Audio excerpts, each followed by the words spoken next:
All right, guys, I think I fixed it. I so apologize for this. I'll definitely cut this out.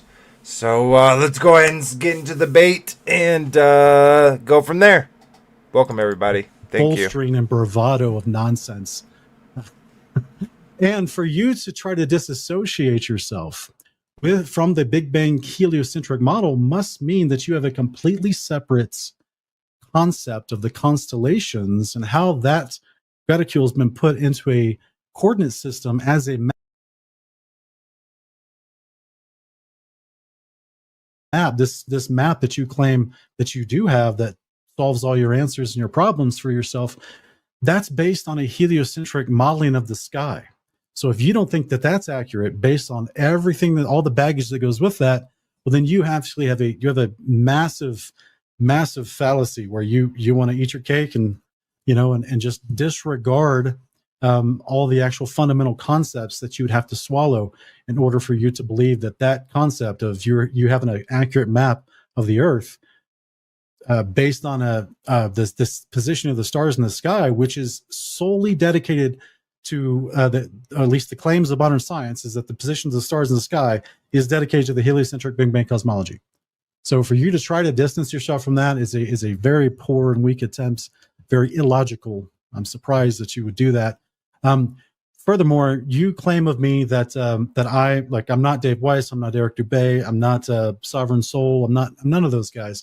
I'm a little disappointed with as much time as we had for this debate that you didn't go into all of my biblical cosmological videos and the claims that I've talked about, the illustrations I've shown. The things that I've shown tonight are just a small fraction of the stuff that I've actually been putting out in the past 5 years dedicated to this topic. So you could have been better informed about what I actually believe and teach from the scriptures, as opposed to just lumping me in with people who do claim that the A. Gleason's map is a accurate projection of distances and land masses and continent sizes, which I do not. So I don't like to be lumped into that. In no way. I even sent you an email before we started this debate. I sent you an email. Donnie is a witness to this, telling you, hey, don't straw man me on the A. Gleason's map because I don't hold to that. I'm not like the other flat earthers. I know why it was made and I know what it's for, and it's not to accurately represent a firmament enclosed reality.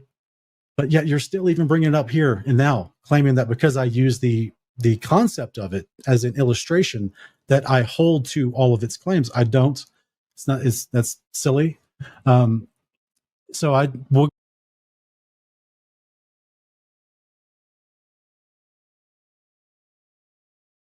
research or the people aren't willing to find clips or whatever of Sean. I don't really know because Sean's got a lot of videos. I feel like Will Duffy could find something at least to clip Sean on saying, but it's I guess it's just kind of strange to me.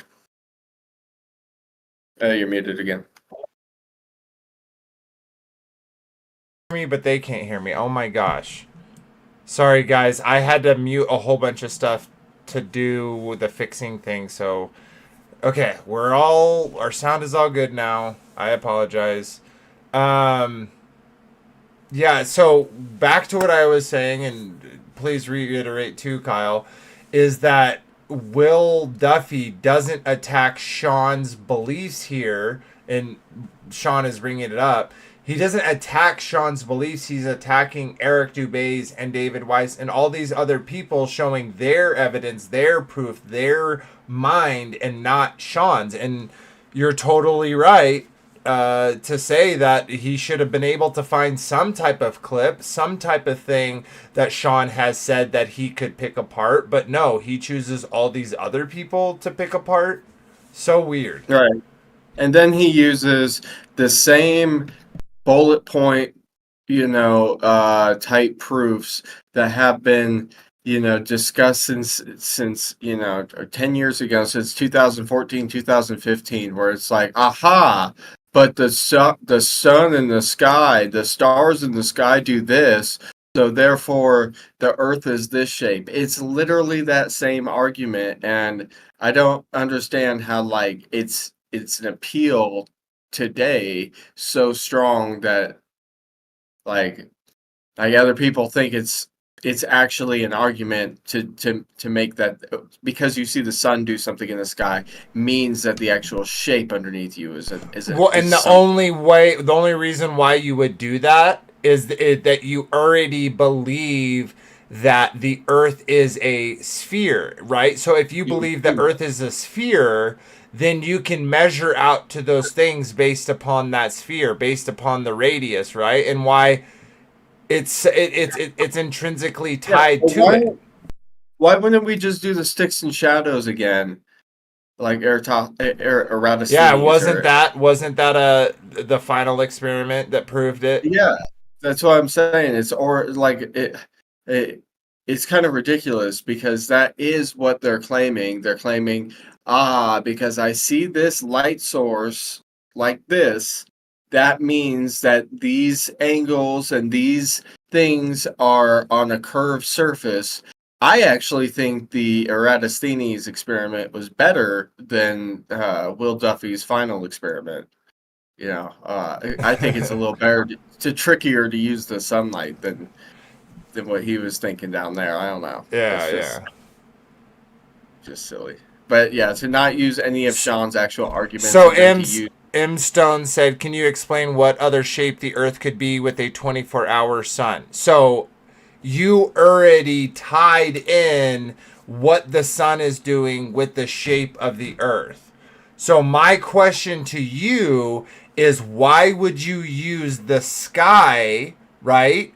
Not like if you are going from a true want to understand the truth, you want to come to the truth regardless of where it takes you, then why can you assume what you know, what the sky is, what the sun is, what its behavior means? How can you assume any of those things? One, and then two, make an inference about what the shape of the earth is based upon things that you've speculated that the sky, what that does, what that means. No way in shape or form can you prove to me that the sun is 93 million miles away. Nowhere could you ever possibly prove that the next star is, I don't know, that I don't remember these numbers anymore because they're all ridiculous, but is 10 light years away. Like, there's no way you could ever prove that number to me. And because it's falsifiable, it's unfalsifiable, and because you can't validate any information you give me, why would you use the sky to say what we are? What I do know, and this is from personal experience, is I have done long distance observations. I did it over the Bear Lake, which is in like Utah and Idaho, and no way, shape, or form should I have been able to see from one side of the lake to the other, which is 20 miles long. And sure enough, I saw cars driving where I shouldn't have been driving. They should have been hundreds of feet below. So if you're then saying, well, the earth could be much bigger, well, no. That's not how your math works. That's not how the heliocentric model right. works. It's all based Wait. on the R value. Did you measure the distance from the center of the body of water between the two ends and make sure there wasn't a deviation there? That's his argument, and one of them where he says like okay, if you shoot a laser and if the Earth's curve is still under that laser where the curve isn't obstructing it, if you were to take like an instrument to measure at the very center there, you could tell that there was a curve still. It's like, bro, I don't think you understand how far we're talking about. There should be hundreds of feet, sometimes thousands of feet blocking it. You shouldn't be able to measure the center because it's being obstructed way before it even gets to that point. But it's not being obstructed, obviously. Yeah, and so you're talking about things happening in the sky and what dictates the earth, and that to me is such a disconnected, unlogical even mindset, because you have to assume that the stars and the sun are what they say they are based upon the heliocentric model. So of course, in your view, that the sun is 93 million miles away and the moon is 237,000 miles away and is tidal locked in, all of these things you bake into the shape of the earth. What I'm saying is what we're standing upon in no way, shape, or form has any relation to what's in the sky. And I can even tell you that more so, because if you're biblical at all, I don't know M Stone, but if you believe the Bible at all, the earth was created day one. The firmament was created day two, and the sun, the moon, and the stars were created on day four. So how could something that was created on day four be used to tell you what was created on day one when it didn't exist yet? It's illogical to say, oh, by that. No, what the stars are is they are a time clock. It is for signs and season and for wonders. It literally spells out exactly what the stars are used for. But in your mind, they have to be trillions of light years away. Like space is, it's just like light. It's both simultaneous. It has dual properties where it's simultaneously void of anything, but yet also has particulates. But those particulates are arranged in such a way that even though you're seeing through a whole bunch of little particulates, you can still see these vast differences. It doesn't work like dust in the sky, right? That would eventually block your vision. No. It's completely clear unless you need to have a rocket push off of it. Well, then there's something there for the rocket to push out. It's not really much. It's pretty much nothing. But there's something for the rocket to push off of. That's how it can slow down and stop in non-atmosphere of the moon. That's how when the lunar lander came down, it wasn't going at 17,000 miles an hour plus. Like, all of these ideas are ridiculous. You cannot falsify them, meaning you can't do the math. You can't get a tape measurer and say, hey, is that board actually 1 foot and this other board is actually 1 foot? You can't take that to the sun and say, oh, yep, you're right. It's 93 million miles on the dot. It's so preposterous. Yeah, and just to kind of respond also in the chat here, people want to say like the flat Earth model doesn't predict anything. It's like, yeah, well, maybe because you get a false understanding of what that understanding is and how ancient it goes back to. So ancient that it was before your ball Earth model that you actually represent everything off of a flat Earth model, like a zenith and the azimuth latitude points. They are all like.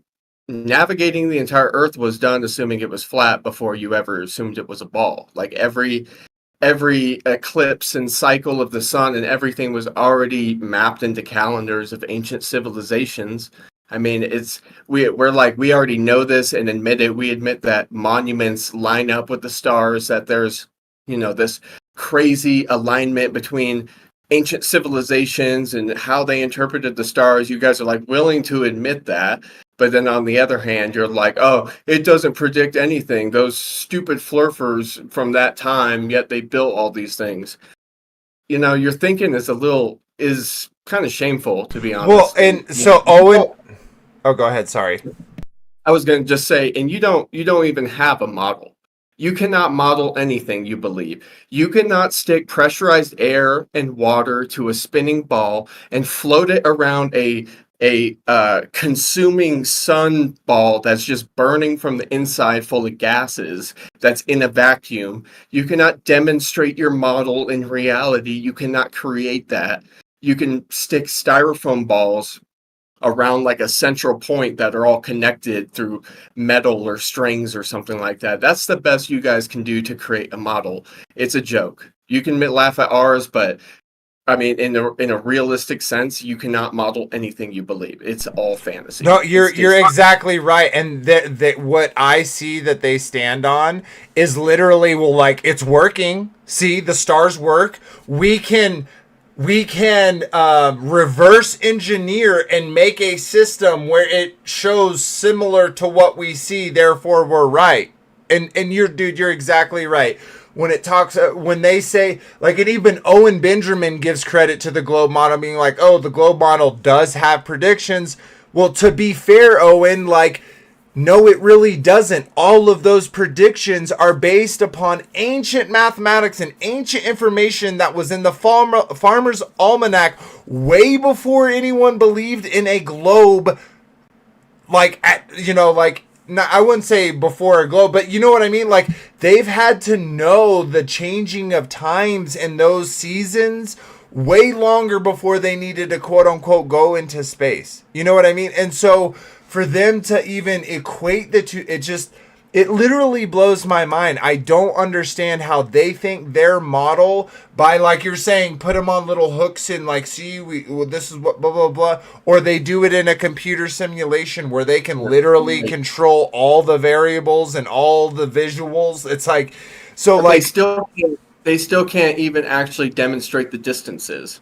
Oh, they can't even get beyond 3 bodies, let alone, the whole solar system, and then the galaxies, like all the solar systems within the galaxy and how those all work in conjunction with each other. Like, literally all they have to do is show it on a piece of paper or in a video or in an animation, and people are like, oh yeah, that makes perfect sense. I don't need any other, basically, evidence. So yeah, and you know what I'll say? I predict that NASA will predict another asteroid will come close and almost destroy the Earth. Like talk about predictions here. You guys are full of them that never come true. Yep, it's a joke. It's a religion. It's straight up brainwashing. I don't think you guys don't understand how hook, line, and sinker you are into that religion. Yep. Yeah, and we've already talked about, right? We've already talked about how dinosaurs and unclean spirits and smart city, like, how all this stuff is combined. Like, all the people that are, like, good to go with, like, the technology and the additions to their body, all of those people believe they're going to go into space, right? So it's like, it's a part of the religion, it's a part of the culture of that mindset, and it's interesting. All right, let's keep playing because we've got in 4 minutes. We'll get to that more of the cross exam. That'll be fun, I suppose. But it's very interesting to me because the type of straw manning that you did, as far as showing other people's claims, like Eric Dubay, which I've never shared an Eric Dubay video in my life. I've listened to maybe 1 or 2 Eric Dubay videos in my life. Oh my I'm kind of God. off put by the guy. I don't think he's a good representative of this topic at all. And he doesn't believe in the God of the Bible, which you and I are believers in. I hope that you are anyway. You don't seem to really believe his words very much. But if you're going to lump me in with other people and then try to present that in our debates, well, then I'm going to lump you in with geocentrists like Tycho Brahe. You're not a Copernican heliocentrist then. Are you a Tycho Brahe geocentrist? Do you not believe in elliptical orbits? Do you believe in something different? I mean, you must, right? Because if you claim not to be a Big Bang heliocentrist, then you can't be a Copernican heliocentrist. Then you must be a geocentrist. If that's the kind of fallacious, bad logic. How for dare me, you, Sean? How dare you, Sean? Do you even know who Tycho Brahe is? So, for years, we've described and we've discussed a biblical cosmological permanent enclosed reality. I actually heard from a little bird that he's like this with him. Oh, see you. From a little bird. Oh, okay. It was just like they're like peas in a pod, but a bird told me. So can I really trust those words? But that's kind of crazy for a bird to tell me something like that. Anyways, no, just a ball. Reality, which has multiple layers of heaven above, firmament encircled earth, as I put all the definitions on screen, which you're ignoring, as well as the Sheol and Tartarus, which are below.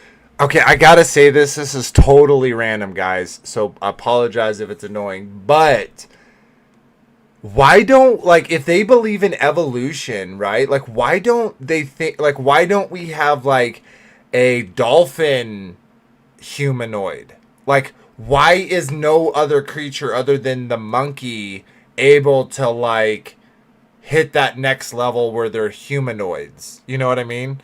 Sorry, random. I'll keep going. which are in Scripture. And I'm sincere, actually sincere, which is why I included as my last point about the missing curvature at Union Glacier. I'm actually thankful to you that you went down there and you stirred up this conversation. It's kind of the greatest irony of 2024 and 25 that you've stirred up this conversation about a 24-hour sun, moon, and stars concept visible in Antarctica, or as I would say, at the outer extremities of the Earth that's enclosed by a firmament.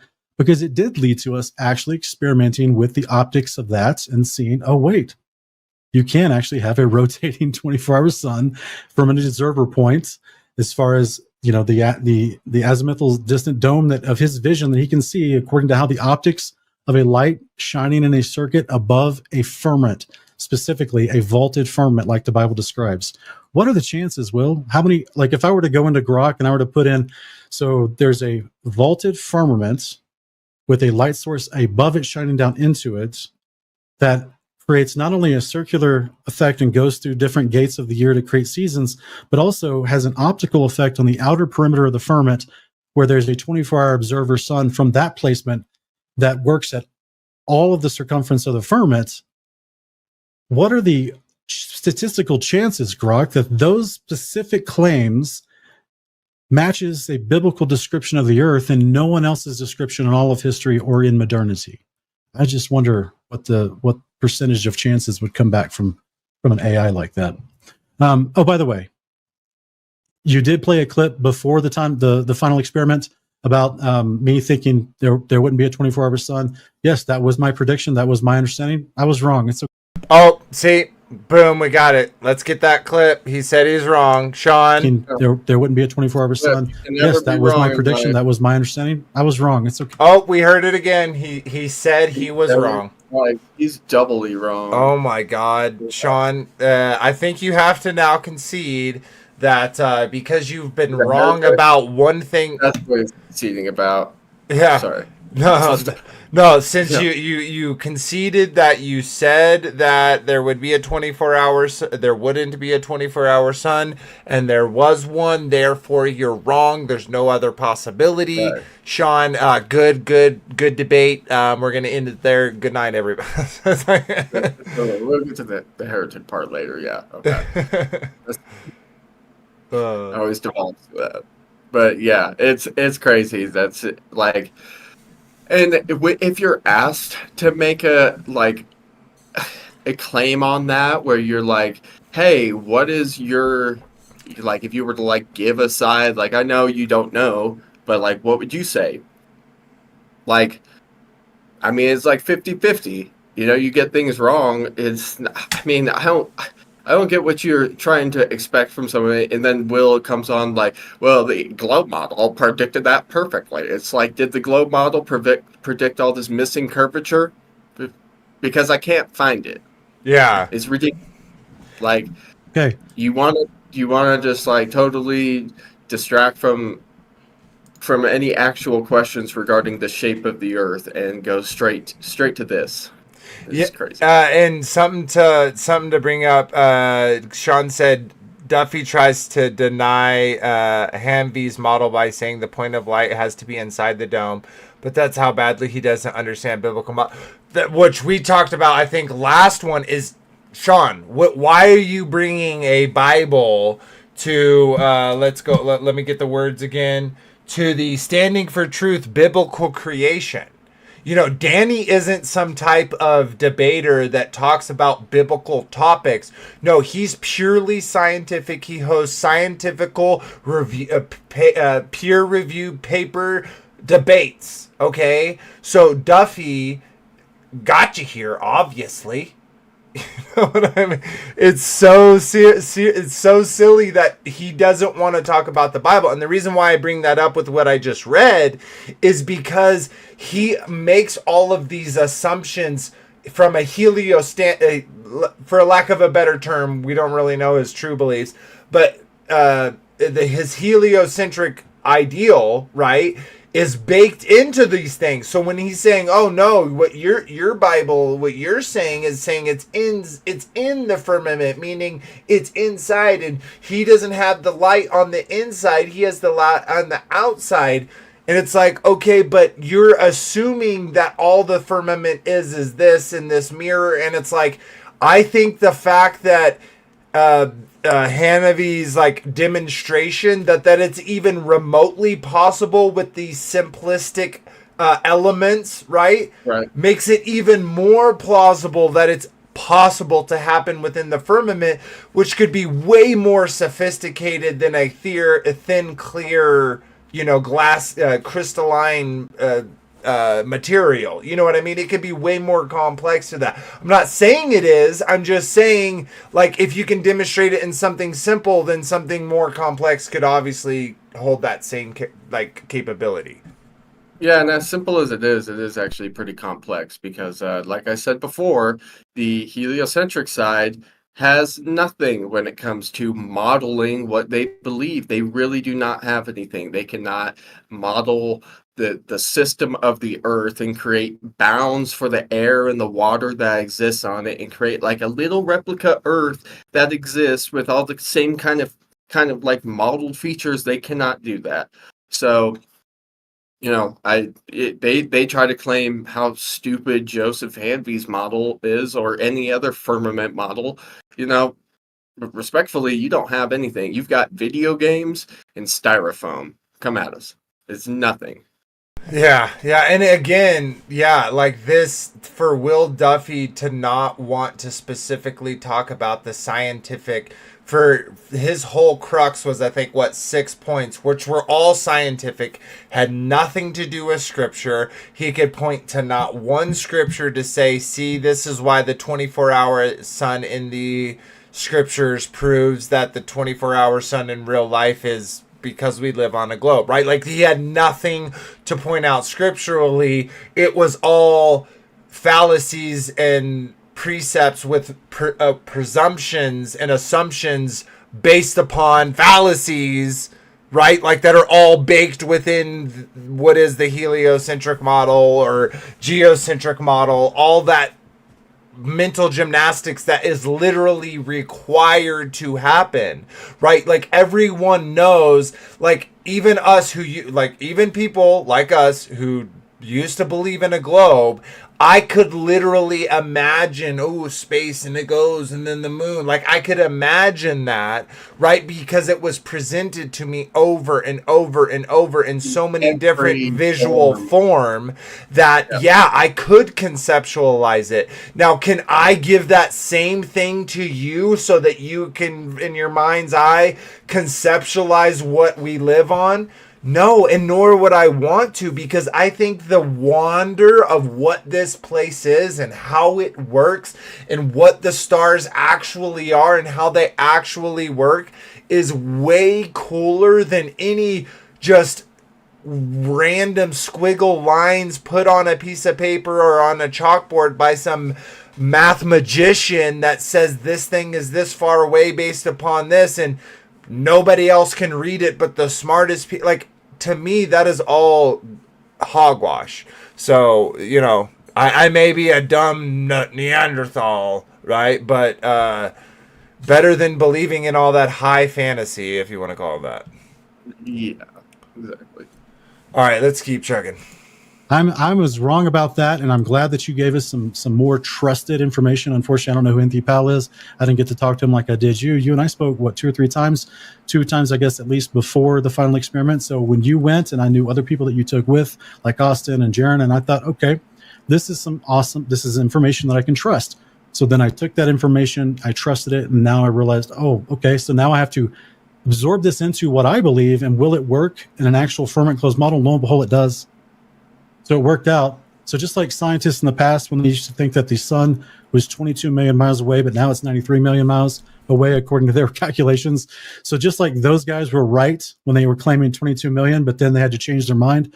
I was wrong. I changed my mind based on new information. Thank you for that new information. No big deal. I'm okay to admit I was wrong.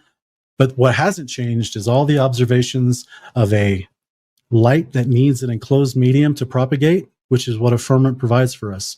Is that water does need a container in order for it to stay level, which is what the firmament provides for us, which is what Proverbs and Job explicitly says. The vault of heaven, the firmament, is the circle that encloses the waters of the sea and the earth. That, Sean, how many times do I have to tell you this is a standing for truth biblical creation debate? Stop bringing the Bible into it. Why are you bringing the Bible into it, Sean? Yeah, you can't be doing Sorry, I broke character.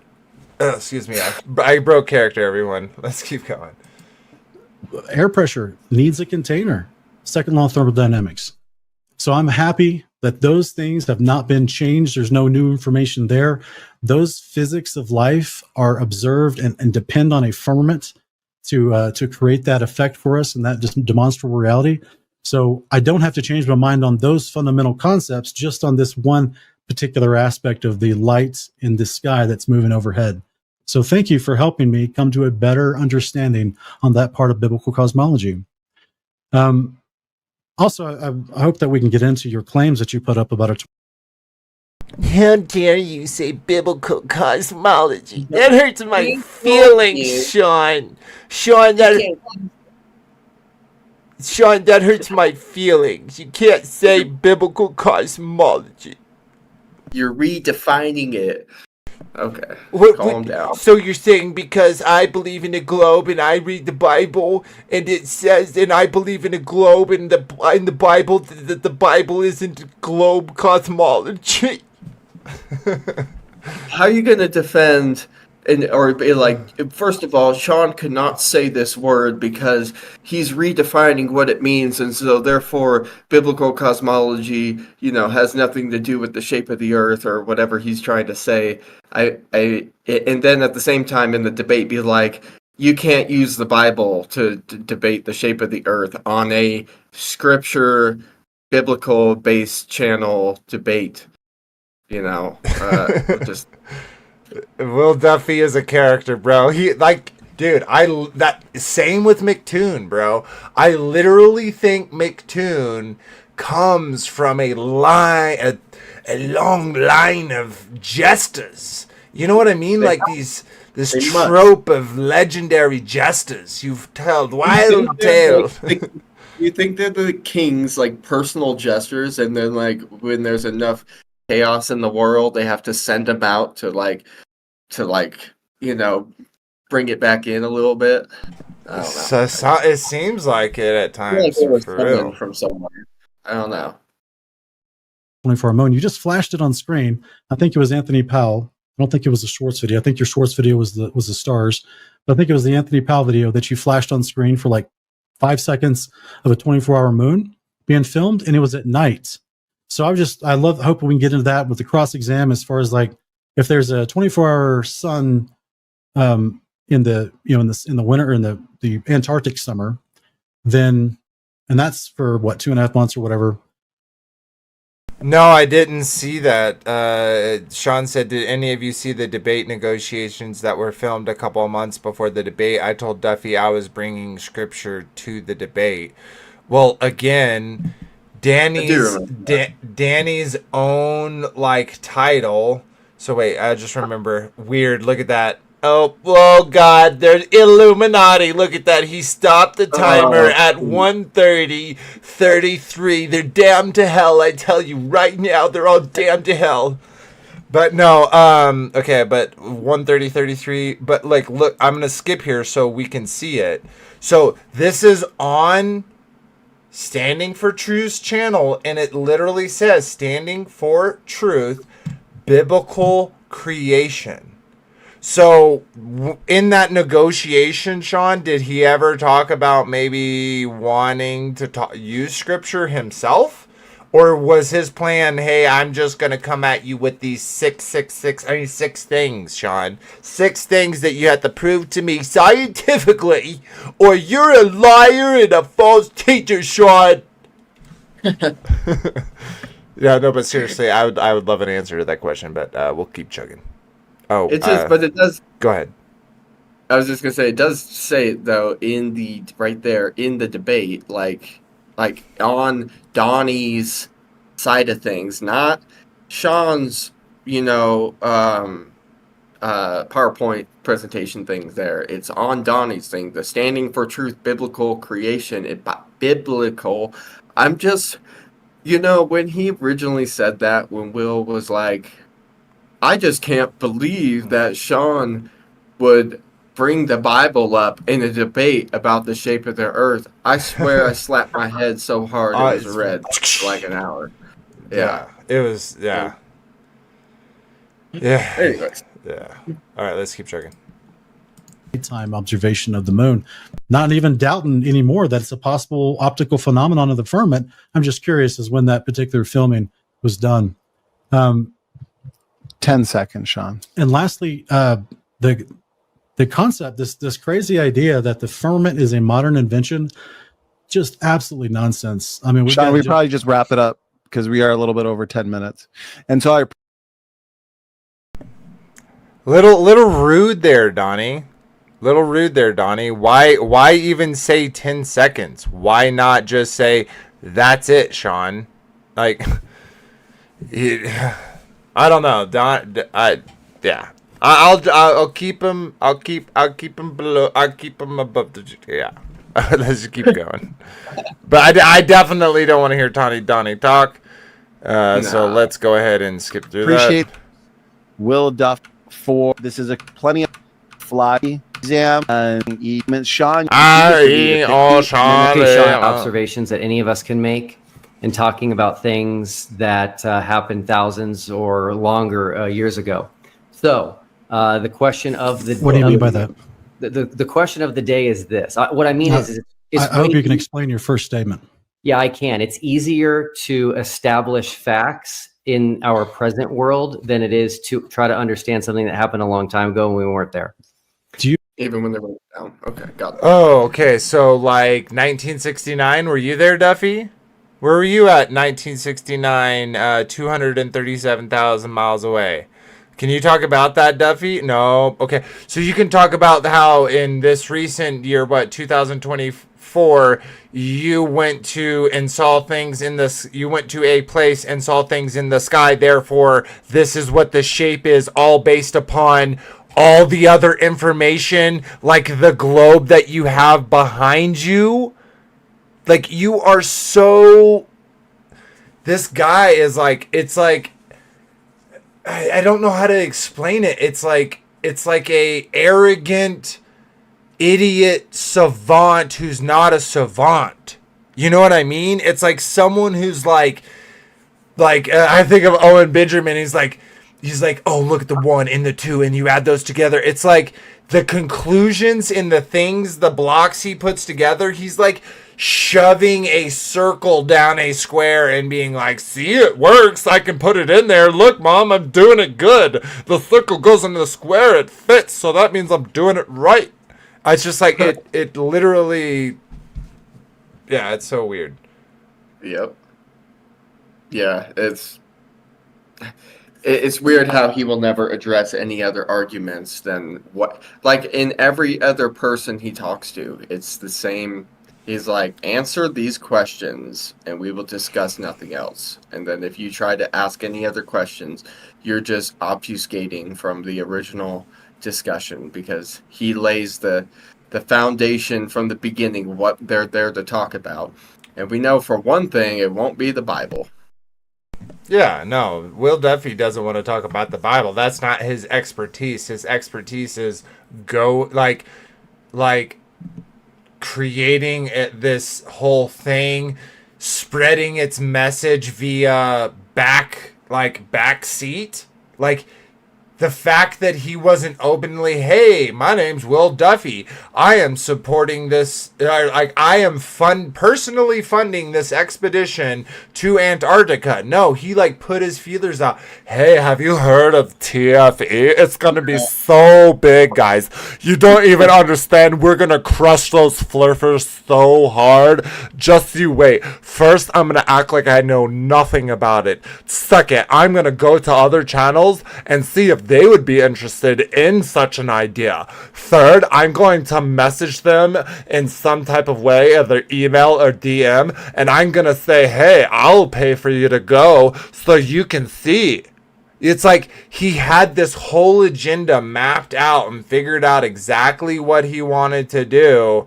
And like that was my yeah, I'm thankful that Witsit went and we saw if it's real. Let's just say, like, be plain. If it was real and everything we saw was real, and it is what it is, and then it's Right.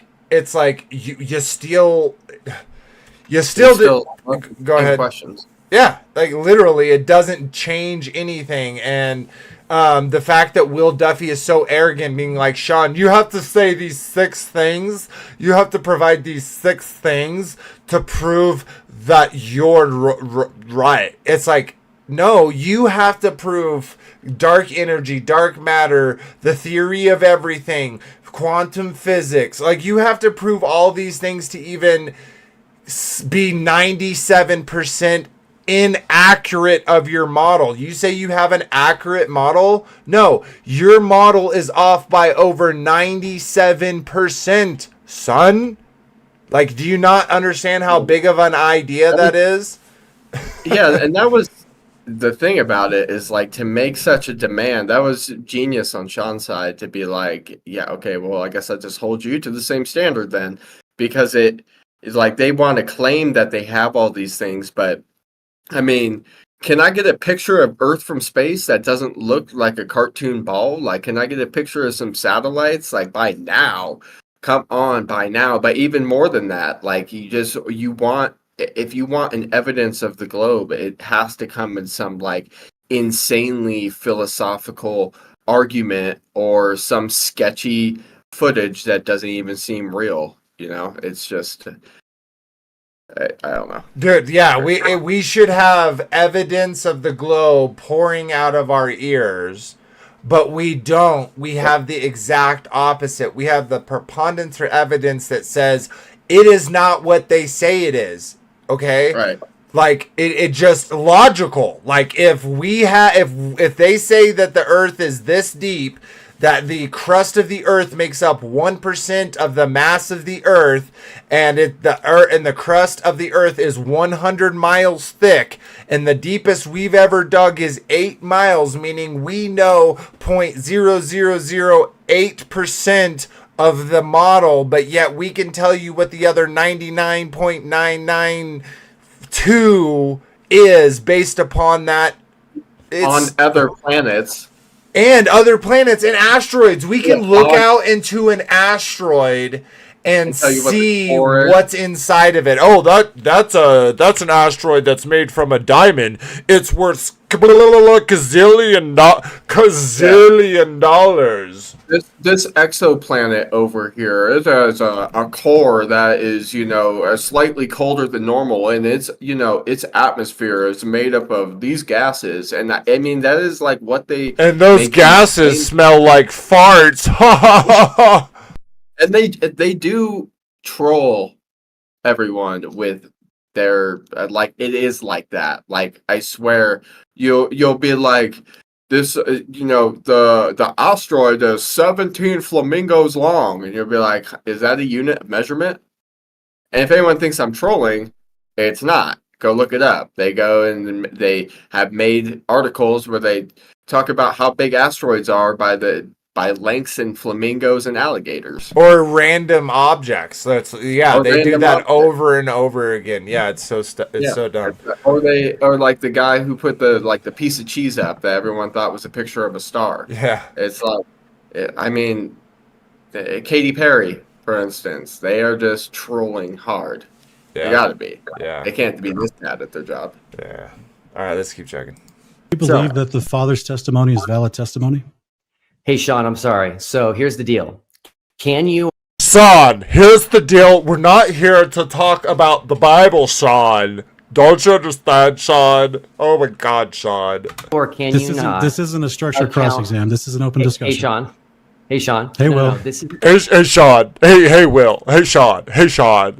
a tactic yes. of yours. I It's not a told tactic. you. Yeah. Hey, Sean. I don't care ready what for you. this? I don't care how you try I- to dominate the cross. I'm asking you a question. Nope, it's okay. I'm sorry. I told you I'm going to take a firm stance on this. Do you have a map What- or not that can account sorry. for just 6 of our observations last December?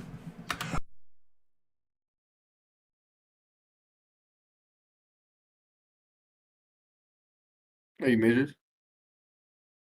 So he has to have a map of the entire world perfectly that can answer his 6 questions. His globe model can. His globe model can account for all of those things. Sean, we're not here standing for biblical creation. Okay? Sean, we're not here standing for truth, biblical creation, Sean. Sean, we're here to talk about Will Duffy's 1, 2, 3, 4, 5, 6, a bonus 7th on why your map doesn't work, Sean. Give me a perfect map, Sean. If you don't have the perfect map, Sean, then you're wrong, Sean. It's like that's literally his tactics. It's so retarded. Of course he has no model. He has to have a model in order Do to you say. have a model? Do you have a model? I don't think you have a model. I think you have 3D models. I don't think you can actually model anything you actually believe. Like you cannot stick atmosphere and spinning water or water to a spinning ball in a vacuum and maintain it somehow. Bro, That's not- literally all they have to say, it's so ridiculous, is go read a high school science book, bro. Go read a high school science, bro, and that's our model. Duh. Like it's really a joke. You guys want to tell us that there is this pressurized vacuum adjacent to the Earth's atmosphere. Like talking about how the stars move in the sky is one thing, but this is something that we can demonstrate on Earth all the time, and you guys literally have to fantasize about how those things work and just tell us that it works that way. But you say, oh, it doesn't feel like it's spinning, but you just assume it is. That's just what's going on. The sun,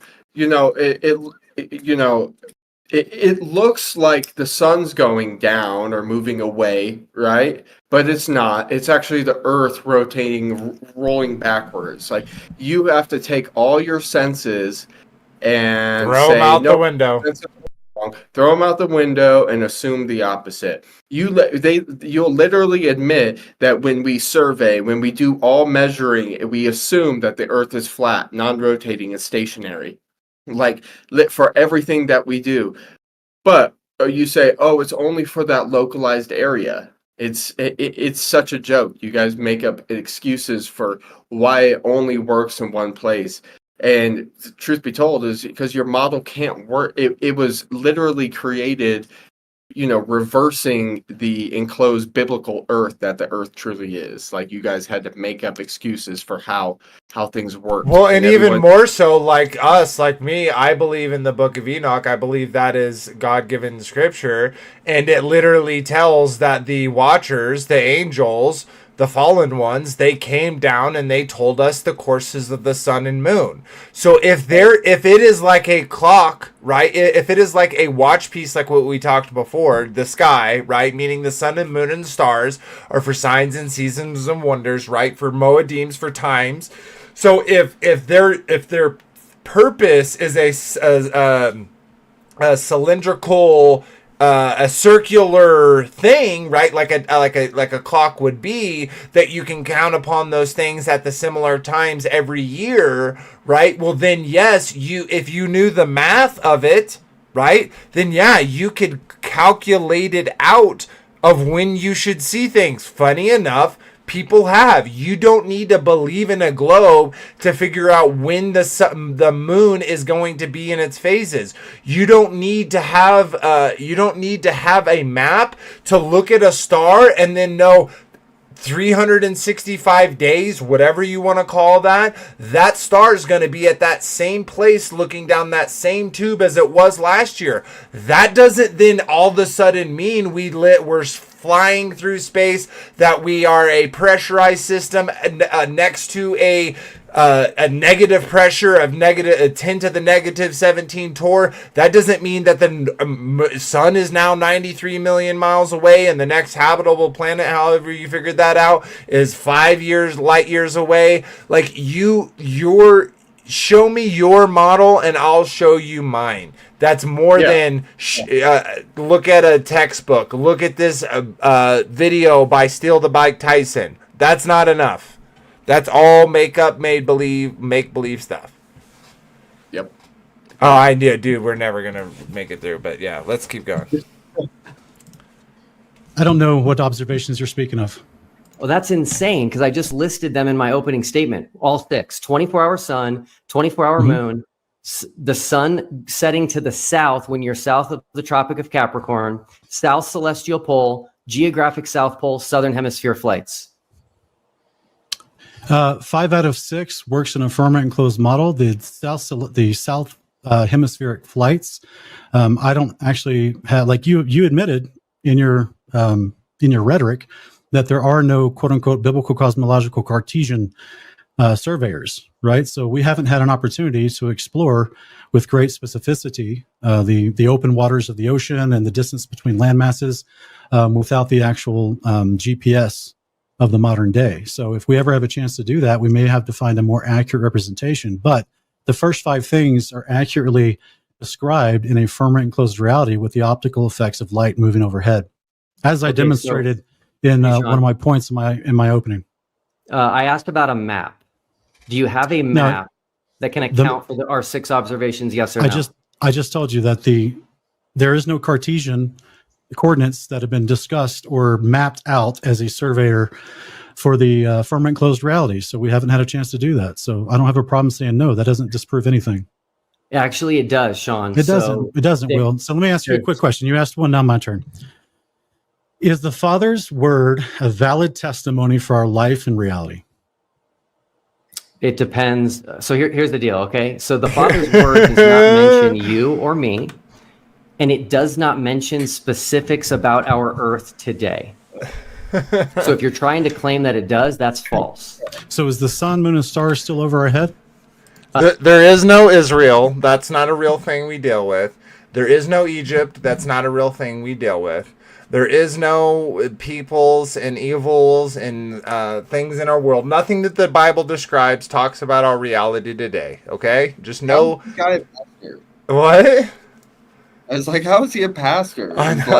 He denigrates it to just a book of just fantasy, basically. Yeah. He's very like, the Bible makes no such claims of any of these things, and it's not even. Sean didn't even ask if it had anything to do with the shape of the earth. He just said if it had to do with living our lives in accordance with what the Father has said in His Word, like if it's actually true to live by. And he's like, it depends. And yeah. It's like I don't know. Like why? Just you and me aren't mentioned in the Bible, bro. Right? Boom. Yeah. Mic drop. Yeah, well, this is called theology. They're different, but yes, they are still over our head, but they're completely different.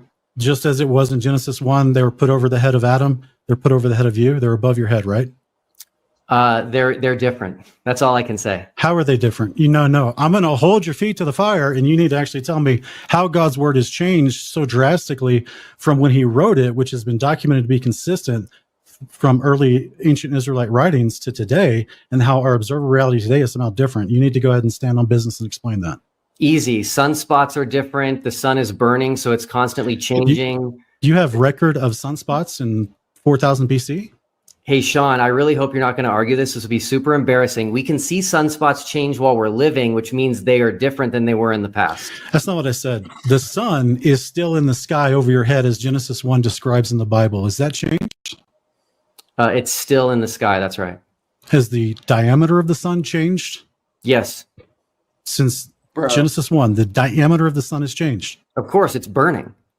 How have you measured the diameter of the sun? Dude, does he realize he doesn't even understand his own as it changes because it's burning, right? But it so gets it's bigger. expanding because it's burning.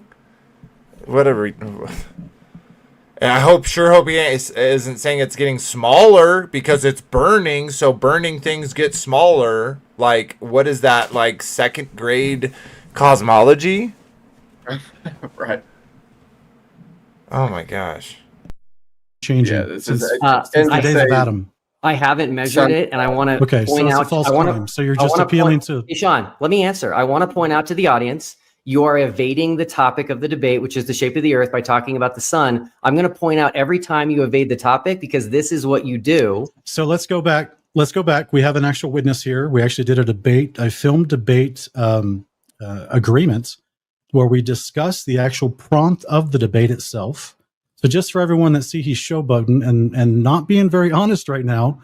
So When has Will Duffy ever been honest, man? Like, You lied from the get go. to be honest, like I watch Will Duffy because it's like everyone likes a little bit of pain in their lives, and it's like just to kind of be able to relieve some stress by laughing at someone. Like maybe that's bad for me, you know, like bad of me, but like to be honest, it's like this has to be a character. This has to be.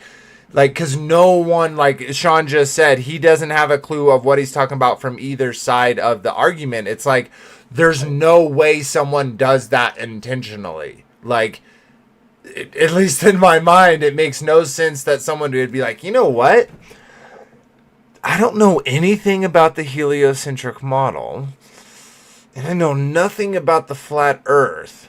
So what I'm going to do is I'm going to debate flat earthers and how stupid their points are that I don't know, based upon the information I don't know about the globe. It's like it has to be a cartoon character. This has to be a bit. It has to be a comedy bit. Like that's the only I thing that know. makes sense in my head. The thing is, he's like smart enough, I guess, to just not try to answer the questions or something, because that's the thing is we have so many of these where it's like, okay, if that's really what you believe, then, but then it's every time it's nope, you can't, like it's these 6 things in every single debate. He's always just talking about the same thing. Dude, Let's not debate. it's like he's watched enough. It almost reminds me of like a person, like a serial killer who's watched YouTube and knows not to answer certain questions from the cops, right? To get him, nailed down for the murder, right? So it's like he doesn't answer and doesn't say things that could put him in a corner because he doesn't actually have a good answer for those of why the knife was in his car or whatever. You know what I mean? He does, though. Sometimes he still slips because even other like Christians are like questioning his beliefs and like his claims of certain things. Because other Christians, like for instance, don't believe the Earth is what we believe. They have a different interpretation of what the firmament is than Will Duffy, and that's just one thing. That I think Will Duffy is as Christian as Jaron believes the flat Earth. Like as much as like Jaron ever believed it, in my opinion, is as much as Will Duffy has ever believed in the Bible.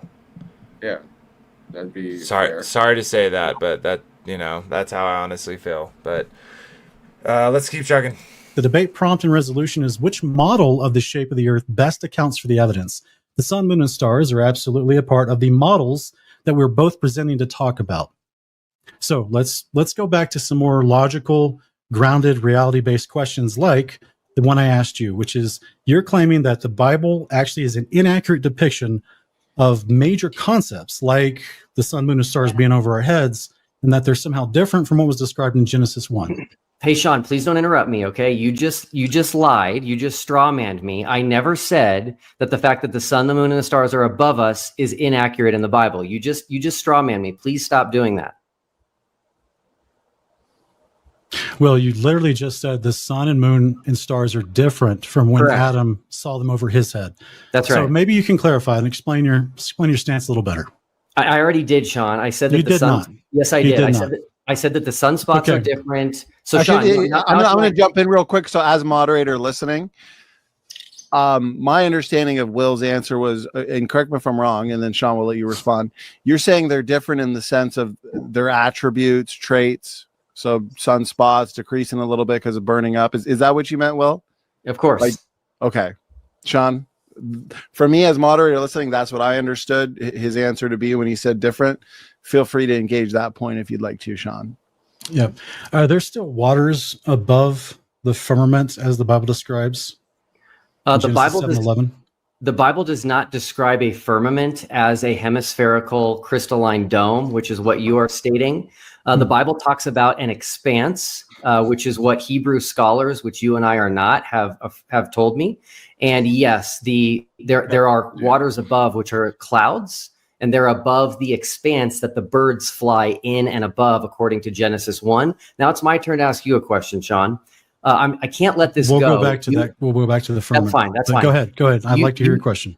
You said 5 of the 6 things are workable in whatever you called it in your model. Can you please explain to me where the geographic South Pole, the Amundsen-Scott South Pole Station is? Where is that? It's in the landmass south of Chile that is referenced as Antarctica.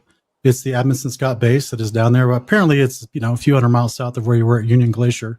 That is the agreed upon location on the globe projection where it is, and I don't doubt that it's actually a landmass that's down there.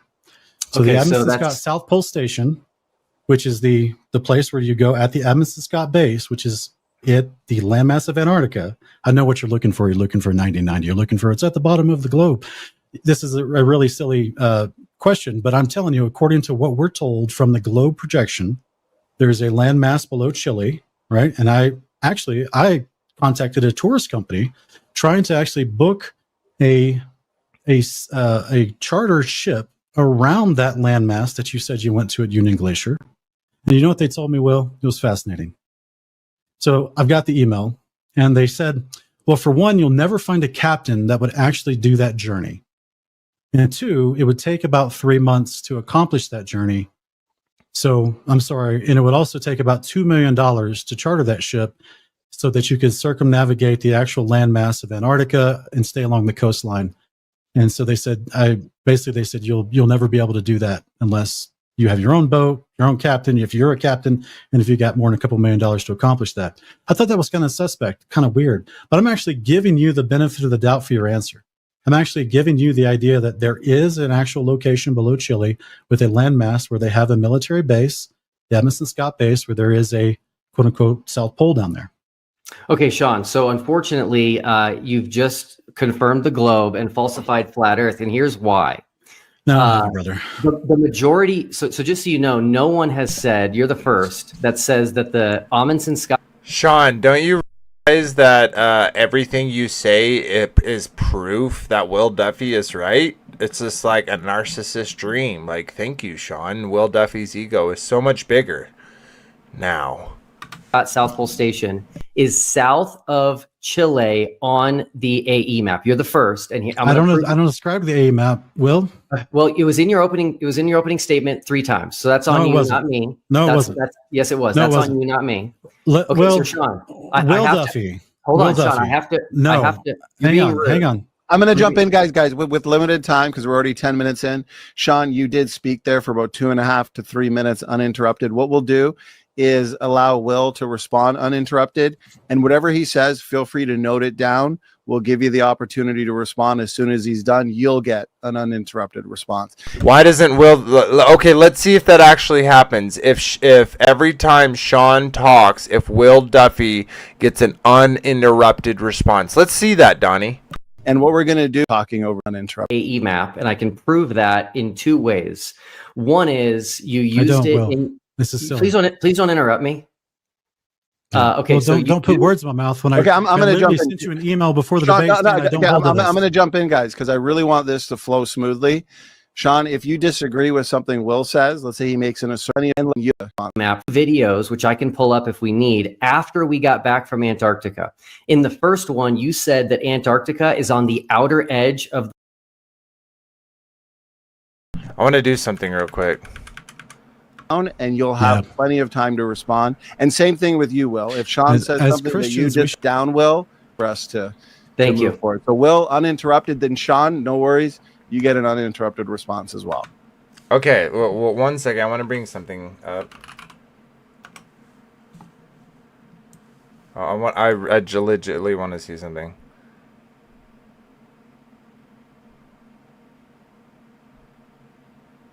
Okay, why isn't this?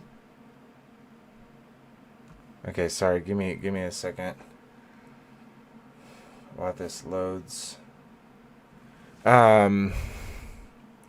Sure wish the moderator was paying attention enough to realize when someone is continuous strawmanning their opponent's argument. Yeah, it's like, so uninterrupted, you can just say whatever you want. He could just slander you that whole time and just make you just say all these accusations, and Donnie wouldn't stop him from doing that. He would let his uninterrupted time say that and just straw man you, say, well, Sean believes that aliens are the real gods, and like Sean can't say, hey, no, I don't believe that. No, he needs to be uninterrupted to be able to say whatever false allegations he would like. Okay, that's going to take too long. Can I do it here? Here, I got an idea. Give me 1 second, everybody. Go ahead. Okay. Stop watch. Okay. Awesome. So Sean, I know you hold to the AE map for two reasons. One is you used it in your opening statement. And second, you've done two videos, which I can pull up if we need, after we got back from Antarctica.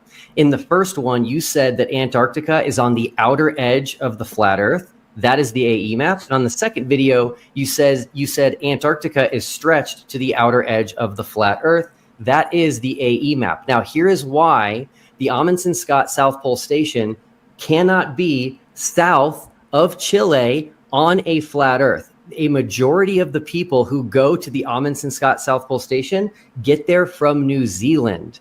To get from Santiago, Chile to Auckland, New Zealand is about an 11 to a 12-hour flight. And they get to the Amundsen-Scott South Pole Station from Christchurch, New Zealand, after they land in Antarctica in 3 hours, Sean.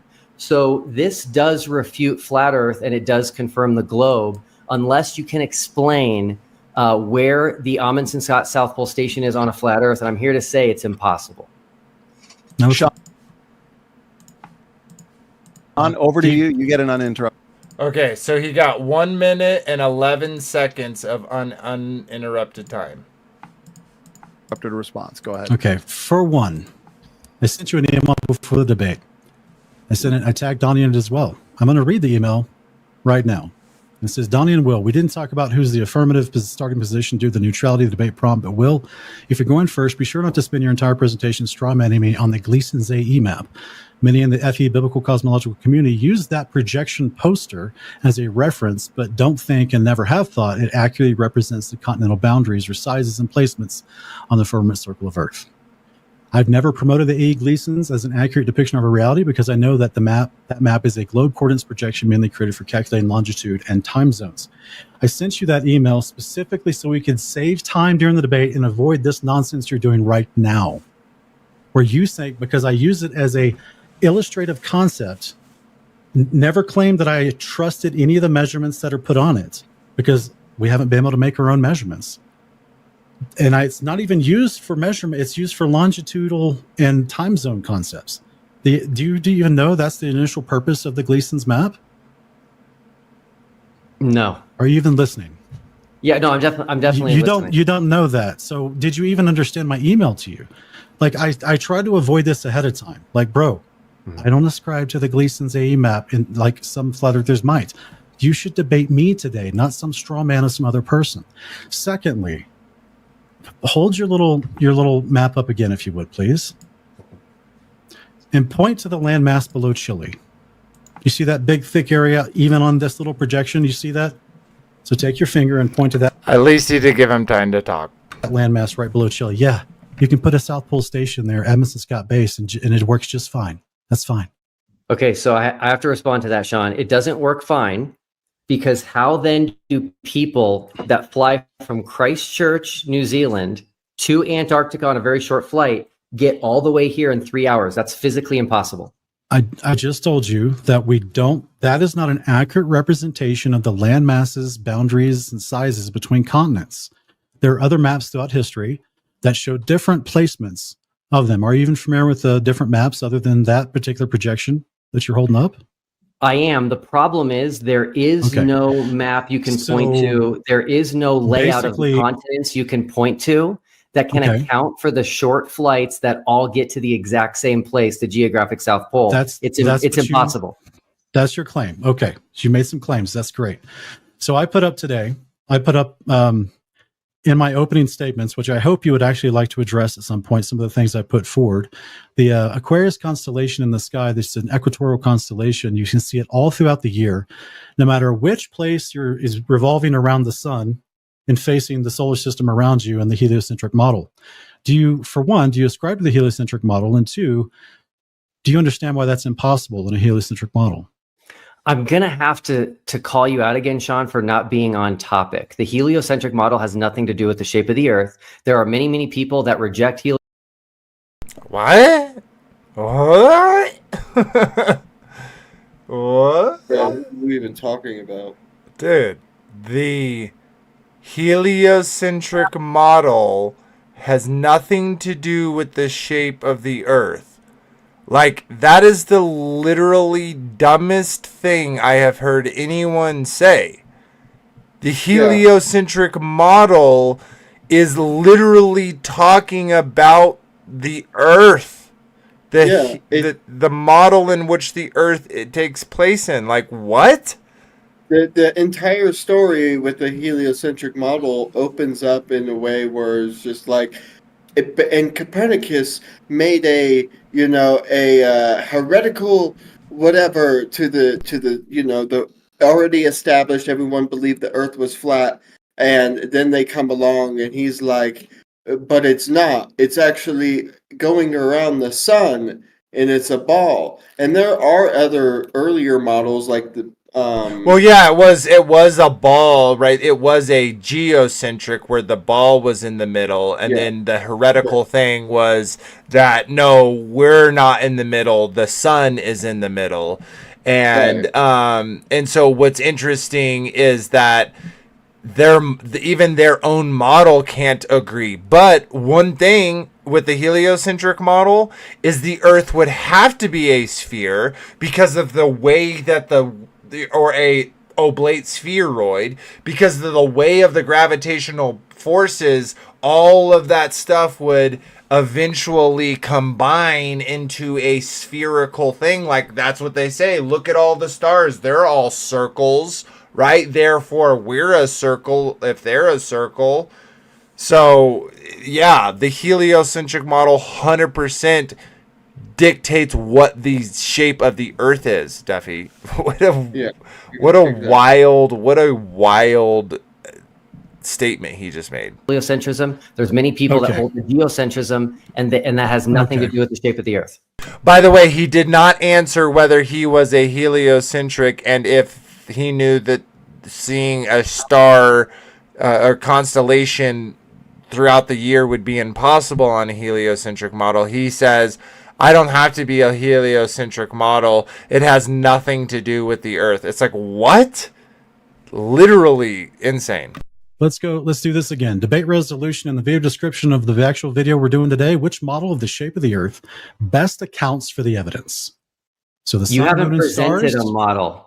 Your TFE 24-hour sun is literally about the model that you purport.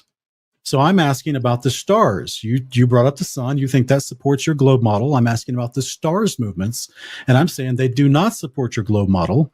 And in fact, you can see the Aquarius constellation 12 months out of the year, and no matter where you're facing in the heliocentric solar system, you can see it, which is impossible in a heliocentric model. Debate's over, right?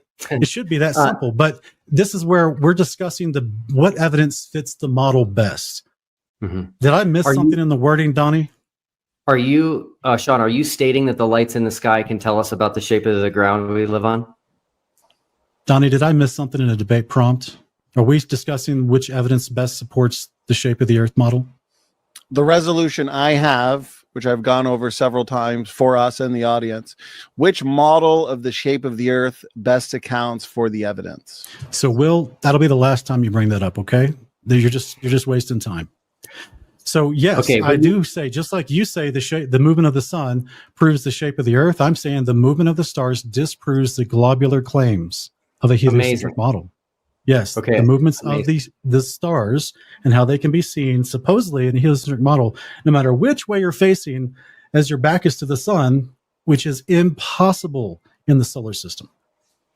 Okay, so you didn't. I don't know what evidence you've provided for this. You showed like a cartoon. Did you watch my presentation? Did you take notes? You're interrupting me again, Sean. Are you doing a good faith debate today, Will? Yes, you showed a like a cartoonish drawing in your opening statement, and that's the only evidence you. I will say that this whole gamma attitude that he has, I don't think he can do that in front of real men. Like, if him and Sean were like standing next to each other talking, and he was doing all of this gamma behavior of like like, No, it's like, shut up. dude, no, he literally, I guarantee you, his mannerisms in front of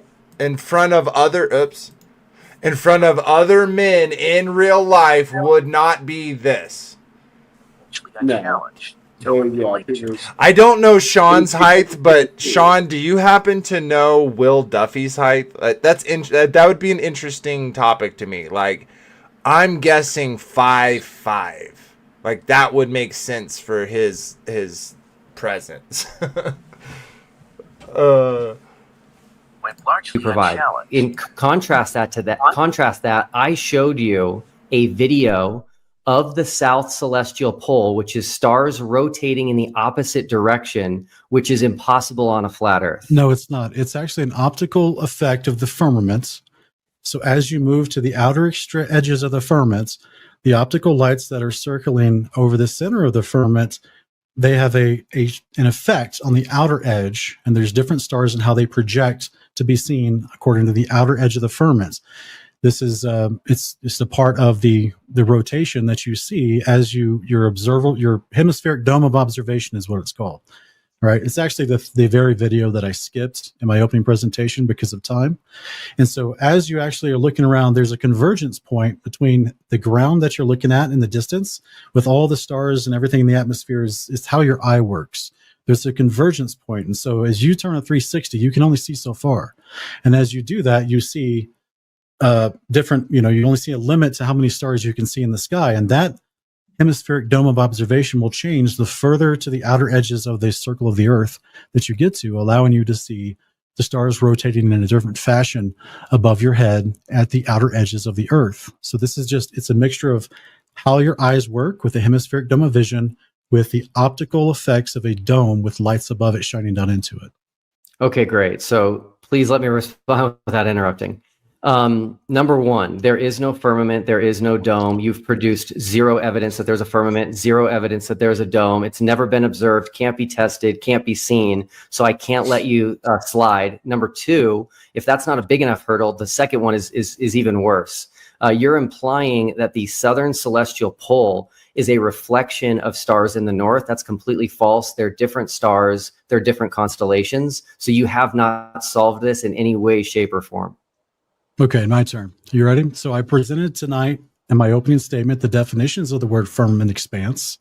They're a solid structure. This is detailed scholarly agreed upon definitions. You claim you found some random, unnamed, unpresented. You're just appealing to some rando who's a Hebrew scholar, you claim, who says it's never been the definition.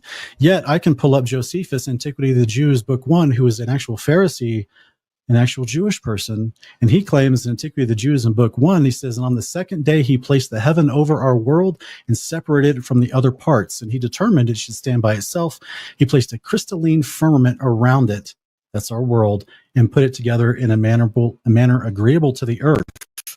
I also have a demonstration of apostolic preaching in the 2nd century AD, where he describes a firmament of 7 layers encompassing our earth. This is Irenaeus in Demonstration of Apostolic Preaching.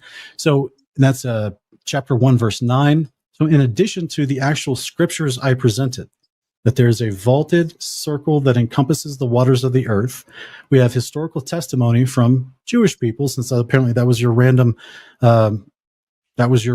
litmus test. So documented historical continuity with the prophets and the testimony of God through the prophets is also documented by some random people after the days of the apostles. So you're completely wrong. Your claims are fallacious. Hey, Sean, nothing you just said and no verse that you referenced. This is not Mallrats, bro. You got to have a better You're argument interrupting than this. me again. You're interrupting me again. Nothing that you just said and none of the verses that you had in your You're opening interrupting statement me talk about a again. hemispherical dome. So I can't let you get away It with does. this. You're trying to pull the wool over people's eyes. And it's very easy because you will Sean, let's not just be able allow to Will pull to it. finish, and then you'll get it uninterrupted. Donnie, if we're going to allow slanderous accusations about my intent and character, then this is not a good faith debate, right? So let's keep it above the board, Will, right? You want to be an honest person, so you don't want to be assuming that I'm Let's listen to this real quick. So we need to have this guy uninterrupted. Look at this. Oh. Hey, Sean, nothing you just said and no verse that you referenced. This is not Mallrats, bro. You got I get why Sean interrupts here, but just try to ignore Sean and listen to what Will Duffy says. to have a better You're argument than interrupting this. me again. You're interrupting me again. Nothing that you just said and none of the verses that you had in your opening statement talk about a hemispherical dome. So I can't let you get away It with does. this. You're trying to does. pull the wool over people's eyes, and Yeah. it's very This easy is- because you Sean, will let's not just be able allow to Will pull to it. finish, and then you'll get it uninterrupted. Donnie, if we're going to See, allow, and look, he loves it. He absolutely loves that Donnie came to his defense when Will Duffy was just saying, Sean, you're just trying to lie to people and lead them to damnation. Right? Okay, wait, I'm adding words. Let's listen to it again and Slanderous look at accusations that about my smile. You'll get it uninterrupted. And it's very easy is- because you Well, will let's not pull the wool over people's eyes, and it's very easy is- because you Well, will Sean, let's not be just able allow to Will pull to it. finish, and then you'll get it uninterrupted. And it's very easy. Donnie, if we're going to Very easy is- because you Well, will let's not be wool over people's eyes, and it's very easy is- because you Well, will Sean, let's not be just able allow to Will pull to it. finish. Unfortunately, Donnie had to talk and interrupt him, so I didn't get to hear what he was saying. But Donnie interrupted to interrupt the interruption because Will was saying that Sean was purposefully deceiving people. Like, what more of a bad faith debater and, to be honest, moderator we have seen tonight for the third night.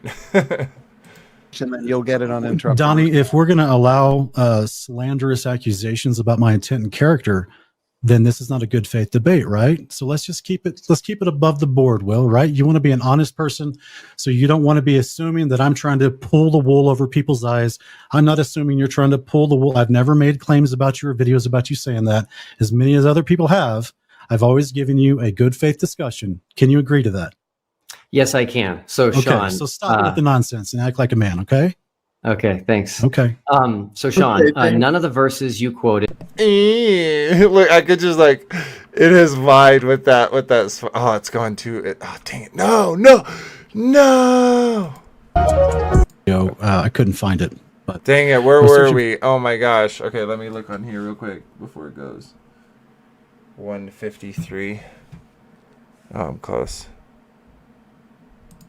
about my intent and character, then this is not a good faith debate, right? So let's keep it above the board, Will, right? You want to be an honest person, so you don't want to be assuming. No, you see that? He goes, well, look. This is like dude. Oh my god. Am I muted? Okay, no, I'm not. Okay, so listen to what Sean says, and look at Will Duffy's Will Duffy's face. Like, Let's keep it above the board, Will, right? You want to be an honest person. You want to be an honest person, right? Nope. Nope. So you Nope, I don't.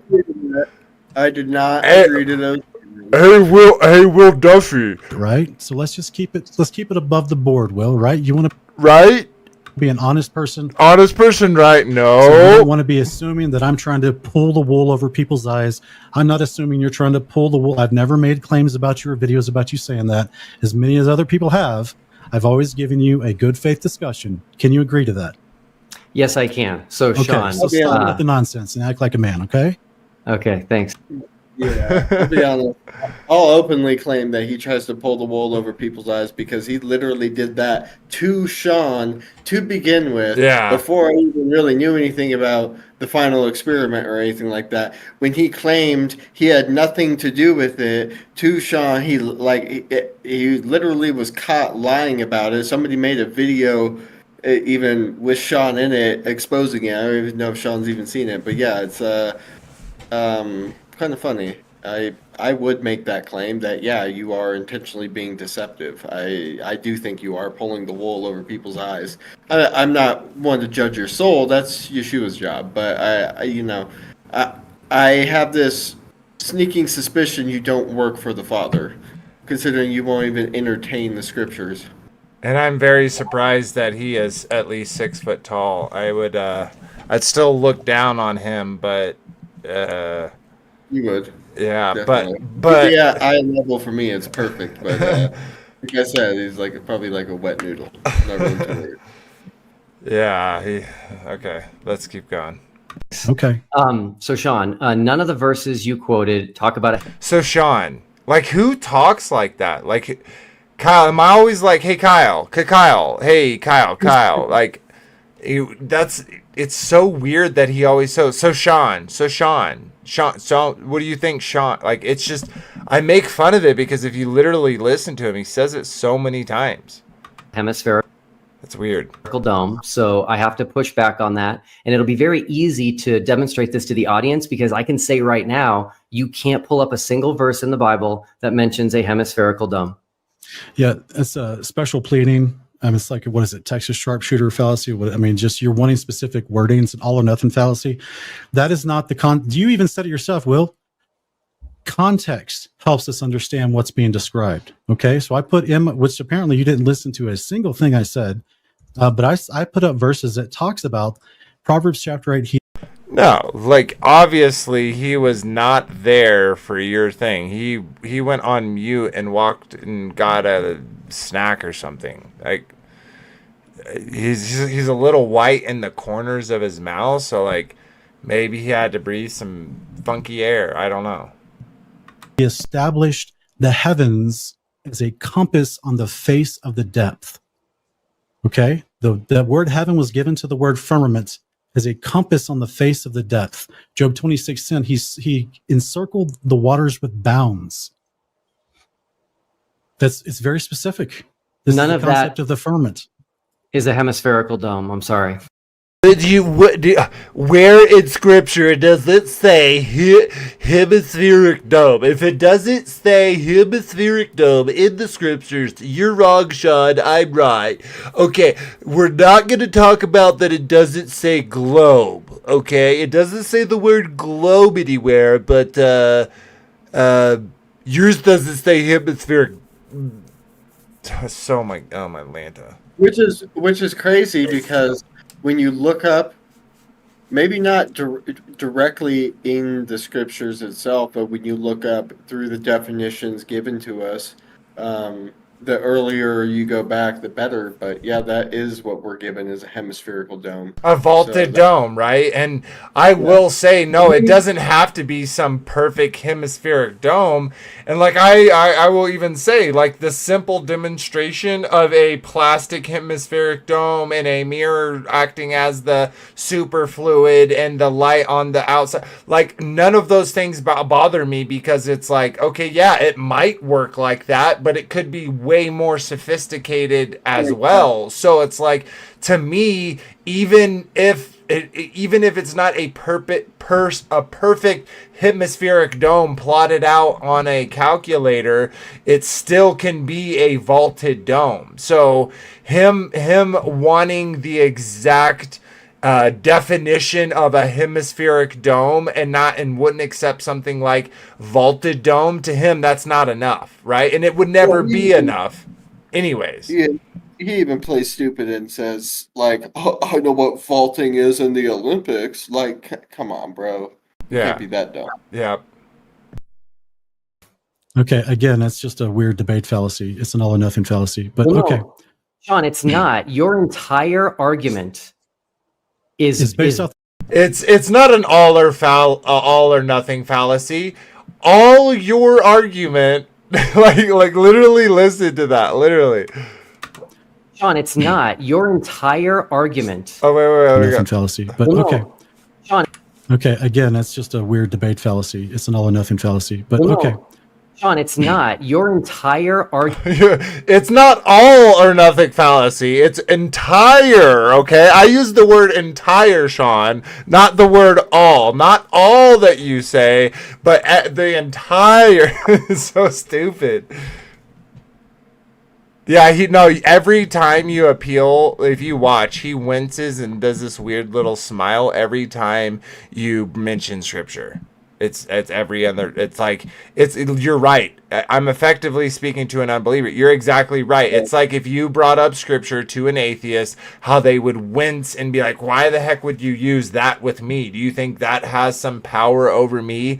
That in some way the scriptures could change my mind about the earth we live on and about what it means to be human?" It's like, well, what do you think? It's some guide to live life on this earth? No, it's literally a set of, mythological fairy tales that have metaphorical, philosophical ties to your theological doctrines of your mind. It's like, it's all mumbo jumbo. That's what he believes. He believes in, sparkles and sparkles and fairy dust. I don't know if I've ever seen a perfectly still lake. Oh, Right. I'm hearing. That's right. Okay, go ahead. No, I don't have anything else. Just agree. Let's go. Argument is based off the definition of the on- words. You're interrupting me again. Your entire argument is based on a hemispherical dome. And so you can't say that I'm just trying to nitpick here. This is your entire argument. You think a hemispherical dome solves the 6 observations we made. It doesn't. It definitely doesn't, especially with flights. And you're not demonstrating that a hemispherical dome exists. The Bible never says that, and it's never been observed. So your whole position is a non-starter. Okay, so let's go into your claim of translation shopping, right? We did Amos 9:6. The NASB does tell a vaulted dome over the earth. And you said, well, that's just a modern one-off English translation. But here I have the JPS Tanakh 1917 that says that he builds his upper chambers in the heaven. He founded his vault upon the earth. What is the vault that's founded upon the earth? What's a vault and how is it founded upon the earth, Will? It's not a hemispherical dome. What's a vault? I don't know what a vault is. I mean, I could tell you what a vault is in the Olympics. Boom, knee slapper. Yeah, so, Will Duffy, bro, like Sean, honestly, man, like the fact that you're even willing to talk to him, I got to give you credit there for that. Never ever would I ever talk to this dude. Not because I think he's unsavable or he's unclean or anything like that. To me, he is literally like, I know what type of person he is from the behavior that he displays. And like, that's the type of person, it's like, hey, yeah, this is my friend, you know, you'll like him, he's really cool. And then they come over and they're just like, they don't want to leave, they want to look through all your stuff. Like, he just feels so weird to me. And so and then, right, just like that, and then the things that he says, like I don't know what a vault is. I know what it is in the Olympics. Then all of a sudden, right, because vault doesn't equal hemispheric dome, therefore he can just hand wave dismiss your whole argument and say, well, I know what a vaulting in is in the Olympics. It's like, what more bitterness does a person have? Like, maybe not bitterness isn't the word, but it's just like, it's insane to me that a human male can act like this. Like, and I don't know, maybe he's like super into eating soy. Like, his parents, you know, raised him right, and he grew up on steaks and hamburgers, and now he's older, and he, you know, feels really sad when the cow is killed, so now he just eats soybeans and soy milk, and he, you know, eats tofu with his soy noodles, and like uses soy. I just like the face rub, like it honestly, it feels like that because he doesn't. And does he know what a woman is? Doesn't know what a vault is. Nice one. Nice one, Lorax. Sean said this whole debate was so I could expose how disingenuous and uninformed he is about this stuff. Honestly, I'm surprised he agreed to it. Yeah, I think because he just had that his whole argument, like anytime you go into a debate and you're like, you have to prove this 6 things. If you can't prove this 6 things, then you lose. Like, that's such a gamma argument. Because basically what he's saying is, I'm only comfortable talking about these 6 things. If anything you bring up is outside of these 6 things, then I am going to not talk about those things. I'm going to plead ignorance or make some silly dumb joke. And that's all I have to do. And then I win the argument because, remember, I said that if you didn't prove these 6 things, then I win. It's like, it literally remembers if anyone's seen The Big Daddy, and it's like, he's like, well, why do you win? He's like, because I got a 2 and a 4 and a 9 and a 6 and a 10 and a 12. And he's like, well, why does you win? Because the games I win. Like, that's what Will Duffy said. Okay, I will agree to... Sean, I'll agree to a debate if you first agree that I win. That if you can't prove these 6 things, then I win, Sean. It's like, it's so funny. Yeah, I mean, since the beginning when he said, you know, I've never seen level water, and I'll show you proof of the Earth. Here's a picture from Apollo 17. The last lunar mission, like, here's the proof that we landed on the moon. It was like, at that point in time, after those responses, at the very least, I was just like, I don't know what this man could ever do to where I could restore something to where I could actually take his words seriously. And time has shown that nothing has improved. It's still just the craziness of his arguments. I mean, it's like he'll say that the Earth could be bigger. That's why, you know, we can see further than what the globe allows, and it's crazy. You're muted. I'm actually gonna skip ahead a little bit. Like Sean said, we'll never get through it if we don't. Of course he does more nonsense, but one point that I want to bring up is this, and I think this 89 miles away. But if you look very, very close in the very back, you can see further beyond a specific shape to its right, much further in the distance in the back, that's grayed out with shadows because it's so far away. It's actually 140 or 163 miles away. I apologize. That's a typo. 163 miles away, which matches the yellow box on the right-hand side as far as the distance on Google Earth where this mountain range is. And this lady is pretty cool. She is actually, she's climbed all 7 of the highest peaks in the world. And she took a picture of this mountain range. It's behind her as she stands up on Mount Vinson. And you can see that mountain range in the back. And there it is, the same shape as the one we see to the right, which is 163 miles away. And that is the actual, it's 0.03. It's at 0.3 of a mile. It should be hidden by the curvature of the Earth by 0.3 of a mile, but instead you can still see that far away to see this further in range behind. Okay, can I respond? Yeah, you can respond, brother. Can you go back to that last slide, please? The zoomed in one, or what's one of the other ones? The one with the numbers. Okay, cool. So you missed one thing, which is the elevation where we were at Union Glacier. You only have the drone height here. So this is common, by the way. Flat earthers do mess up the globe math frequently. Do you have any idea what the elevation is at Union Glacier? I don't. What's the elevation? It's 700 feet. Okay. So can you add that to this and tell me what it says when you've added it? To what you want to add it to the eyesight level?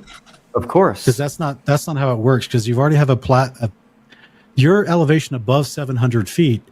Did your drone calculate as a baseline of 700 feet, or did your drone calculate 4,900 feet above sea level? Okay, so I have to correct you because this is super important, and I think you'll agree with me on this. Okay, if you are assuming the globe model, I'm going to answer. Assuming the globe model, if you are standing on the beach and you're looking out versus standing on a mountain and looking out, can you see further if you're standing on a mountain? Yeah, you can see further because you've raised in elevation. I'm asking you. You have a video where you put the schematics of all the logistics of your drone flight on camera, and that's where I got the 4918.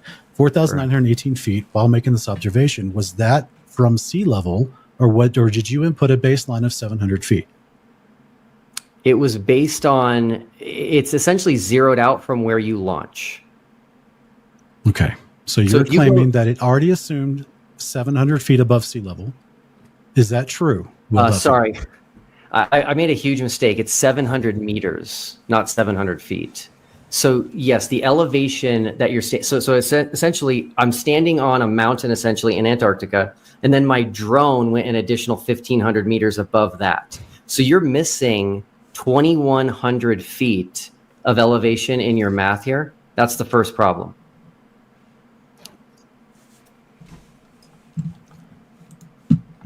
That drone footage, even if you're doing it based on this mountain doesn't make sense from this picture. Seeing as much of it as you do. So, yeah. Right. But I'm gonna skip through this just a little bit. Oh, yeah, were you gonna? We got like hundreds, thousands of real life examples. Yeah. We need Antarctica to demonstrate, distant mountain ranges and how, like, we're too far. That's the thing Will Duffy will not entertain any discussion with is curvature. Okay. Yeah, great idea. Let me pull that up for everyone. Let's pull this up. Grab this.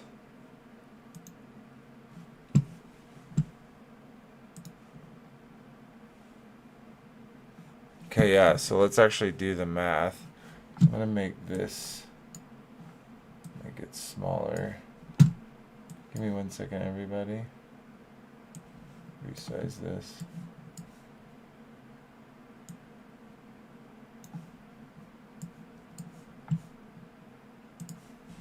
I'll pull that up again. Okay, so it's 163. And then, so that would be what, 5, 6, 1, 9. That's 700, right? Yeah. Distance to horizon still obscured by 3,000 feet. Let's do miles. So it actually is like the opposite for him if you actually go higher. It actually hurts his, because it puts the distance to the horizon further, which makes it even more or less likely to do meters just to some people. 1,000 meters. Oh, did I? Oh, because he said 7,000 meters. Got you. It's 700. I mean, 700 meters, not. Okay, so it's 7,214. I was like, that doesn't make sense. How is that going up? Okay, so it's to be 163, 7,214. Okay, there it goes. So still 104 miles.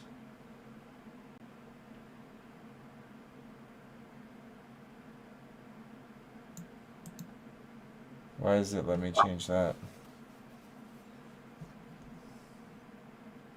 Yeah. So still obscured. Wait, why is that? Oh, meters. There you go. Let's go feet. Maybe do miles. Well, that still doesn't. What am I doing wrong here? This actually doesn't make sense. I am also tired, so. But so yeah, so distance 163. Even if we add the 2,297 miles to the with the increased eyesight level, it's still the distance is 104 to the and it's still how many feet? Like 2,000 feet plus. So. And again, even if my math is right, it isn't right on this one. Specifically for the Bear Lake one, I did the math. I used their numbers. I used their calculators. It doesn't. We see too big, and you're right, Kyle. He does mention in this part that the Earth could be bigger. No, the heliocentric, the geocentric models all depend upon the radius of the Earth. So to say anything different is to not even know your own model. Yeah, because we know what the radius is based on how the light comes in at the angle it does and how we use the light and the sun rays to determine the radius of the Earth. And so therefore we know what the radius is. That's what we start and assume with, that we can't change that because that's like what the assumption begins with. And it's literally circular reasoning because they say, oh, and because what we know what the radius of the Earth is, we can use the sun rays to and find those angles, right? So it's like they use their math to prove their math that they use to prove their math. It's like just circular over and over and over. Yeah. It's like according to the guys that went to the moon, we went to the moon. You know, it's like that same, according to these guys and their math, it's correct. Yeah, it's so preposterous. And so I actually, for those that want to go and look back at this part when they show this, I think there's some I think Sean really kind of puts him in his place, and I think you'll see more of Will Duffy's character and how he kind of obfuscates for stuff.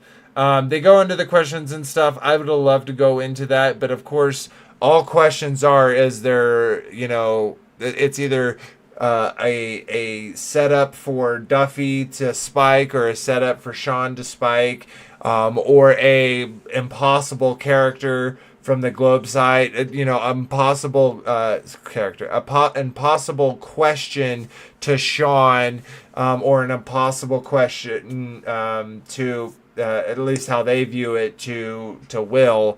And so it's like Sean's thing is to show Will Duffy, and that's like, what's so interesting about that is I wasn't even, it's not like Sean told me that before tonight, before we made the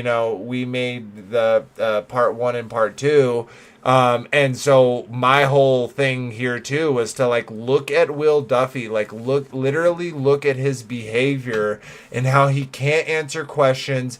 He like anytime he could be put into a situation where he answers a incriminating question, he quickly disengages, changes the subject, complains about being interrupted. So he is, slandering and putting intent on someone's heart and character.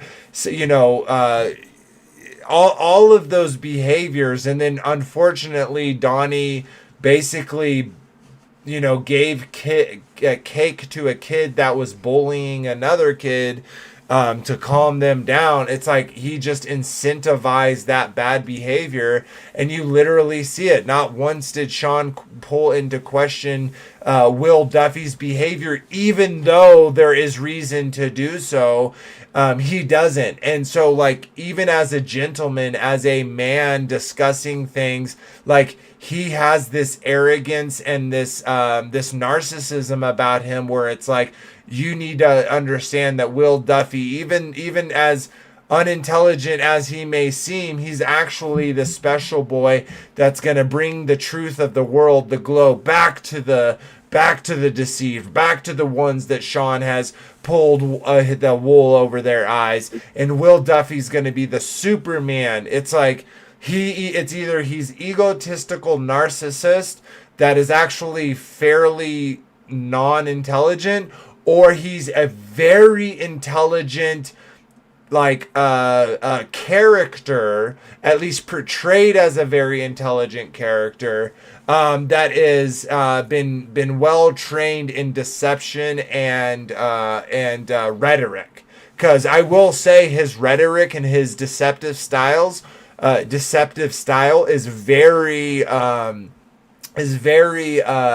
intoxicating to those who don't have a mind to think for themselves, right? Because all you got to do again is say, look, here's a science book, it's all in there, it's been proven, right?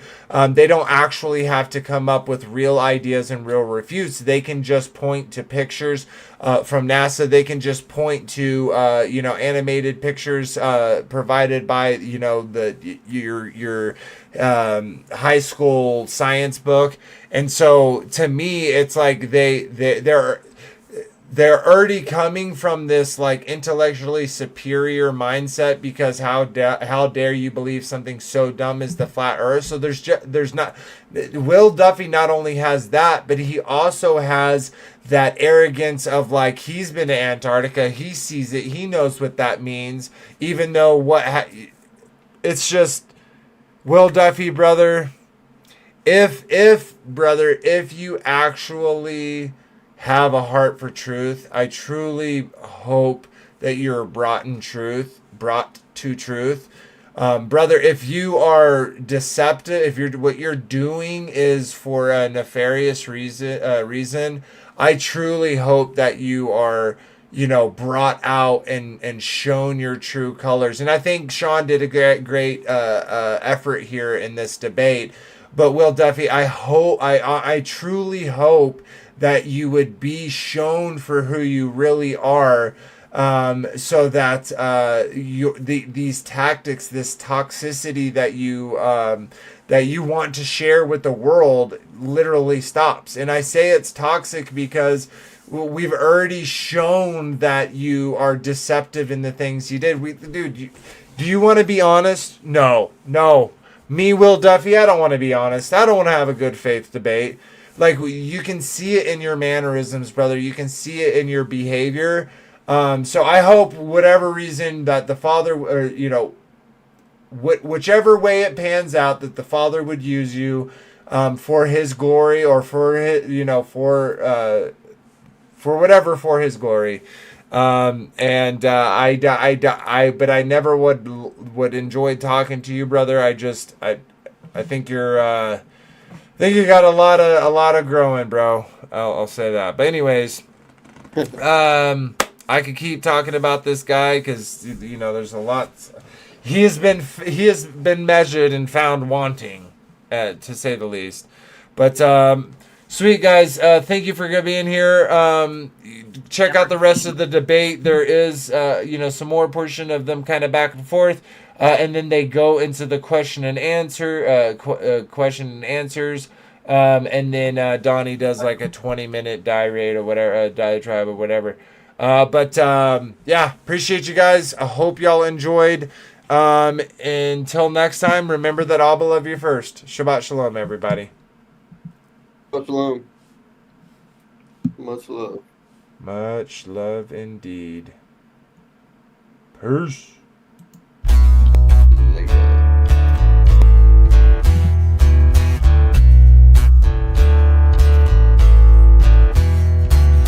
It's your glory, conceal the mystery.